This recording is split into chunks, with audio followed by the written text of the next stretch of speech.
The United States says it has captured Venezuelan President Nicolás Maduro in an overnight operation, with President Donald Trump declaring Washington will temporarily take control of the oil-rich country. Here's the report. The United States attacked Venezuela and captured its long-serving President Nicolás Maduro in an overnight operation on Saturday. U.S. President Donald Trump promised to put the country under American control for now, including by deploying U.S. forces if necessary.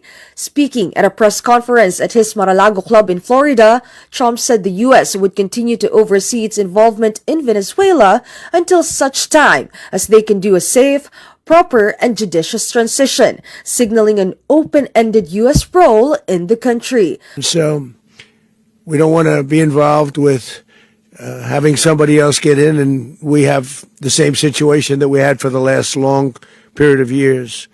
So we are going to run the country until such time as we can do a safe, proper, and judicious transition. And it has to be judicious, because that's what we're all about. But U.S. Secretary of State Marco Rubio suggested that the U.S. would not govern Venezuela day to day other than enforcing an existing oil quarantine on the country. They stood in contrast to Trump's broad but vague claims that the U.S. would at least temporarily run the oil-rich nation. Comments that suggested some sort of governing structure under which Caracas would be controlled by Washington. Well, as I said, we retain all the options we had before this raid and this capture and this arrest was made. We continue. The quarantine is in place right now. If you are a sanctioned boat and you are headed towards Venezuela, you will be seized either on the way in or on the way out with a court order that we get from judges in the United States. We will continue to enforce our sanctions. And that is going to continue to happen until such time as changes are made.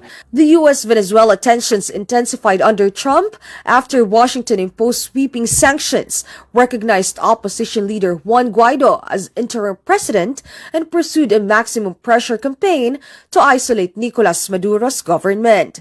The Philippines, for its part, is closely monitoring the evolving situation in Venezuela. The Department of Foreign Affairs is calling on all concerned parties to resolve disputes peacefully and avoid actions that could further escalate tensions.